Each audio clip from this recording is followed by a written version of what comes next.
लेकिन एक बात जो बार बार साफ तौर पर उभर रही है, जिसका जवाब मुझे लगता है देना चाहिए ब्रजेश भाटी जी को, वो ये कि यूपी और पंजाब का चुनावी गणित जो है ना, वो बिल्कुल आसान है। और वो ये बताता है कि उत्तर प्रदेश के अंदर 403 में से 200 सीटें सीधे किसान तय करते हैं। इसी तरीके से पंजाब में 117 में से 77 सीटें सीधे किसान तय करते हैं। ये ताकत अपनी किसान आजमा रहे हैं क्या इस चुनावी माहौल में, ब्रजेश भाटी जी? रोमिना जी, आपने देख लिया शांतनु जी ने किस तरह से कहा कि प्रधानमंत्री जी के लिए क्या कहा, लेकिन इन्होंने ये नहीं बताया कि इस देश में के किसानों के लिए क्या क्या किया गया। आंदोलन जीवी कहा गया, फंडिंग बाज कहा गया, खालिस्तानी कहा गया, और आज तो किसानों से माफी मांग लो उन जो इस आंदोलन में शहीद हो गए।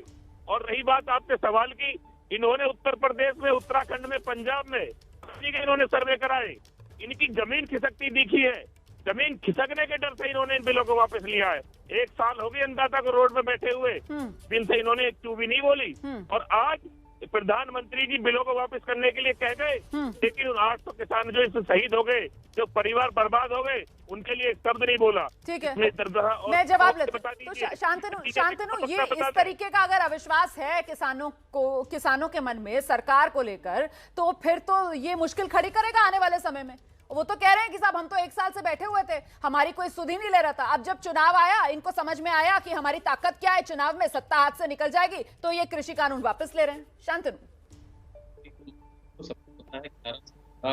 की बात हुई है और किसान दलों ने अपने रिप्रेजेंटेटिव भेजे हैं। देखिए, जब अगर खालिस्तान की टी शर्ट पहन के कोई आता है और जो 26 जनवरी को हुआ उसमें खालिस्तानी एलिमेंट घुसे, उसमें विद्रोही एलिमेंट घुसे, उसमें उपद्रवी एलिमेंट घुसे। हाँ, किसान आंदोलन अपना सबसे किनारा करता गया कि हमारे कैंप में रेप होगा तो ठीक है, वो कोई और था। कोई आके अगर पूरी दिल्ली को तहस नहस कर देगा, वो तो कोई और था। अगर कोई एक किसान को काट डालेगा, एक दलित को काट डालेगा, वो तो कोई और था। तो ये बड़ी कन्वीनियंटली अपने आप को हर गैर कानूनी एलिमेंट से दरकिनार करके कन्नी काट के निकलते रहे। उससे ये जिम्मेदारी से हट नहीं सकते। महात्मा गांधी का नाम लगाते हैं, पोस्टर लगाते हैं। महात्मा गांधी में जैसी चौरी चौरा घटना हुई, महात्मा गांधी ने पूरा आंदोलन बंद कर दिया। ठीक है, तो यहाँ पे जिम्मेदारी वाला लेना कोई है ही नहीं। एक किसान आंदोलन का नेता मैं दोबारा से आशुतोष जी का रुख करती हूँ। तो आशुतोष जी, कुल मिलाकर इन हालात में, जबकि सरकार वर्सेस किसान, ये खाई तो कहीं से भी भरती हुई नजर नहीं आ रही है, बल्कि बढ़ती हुई नजर आ रही है, तो इसमें अब चुनाव विपक्ष के लिए आसान होगा?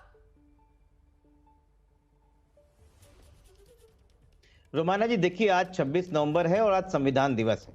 इस देश में इस बात को समझना चाहिए कि एक ऐसी सरकार है जो बिना किसी से पूछे, बिना किसी से बात किए हुए और लगातार किसान 3 बिल ले आती है, और बिना किसी से पूछे वो किसान बिल हटा भी देती है। तो ये जो तानाशाही है इस देश में, ये खत्म होनी चाहिए। 8 नवंबर की वो बात भी याद है सबको 2016 में, कि रात के 8 बजे बैठ के इन्होंने पूरे देश में सारी लोगों को लाइनों पे खड़ा कर दिया था, क्योंकि तब भी चुनाव था। एक दिन बैठ के पेट्रोल की, डीजल की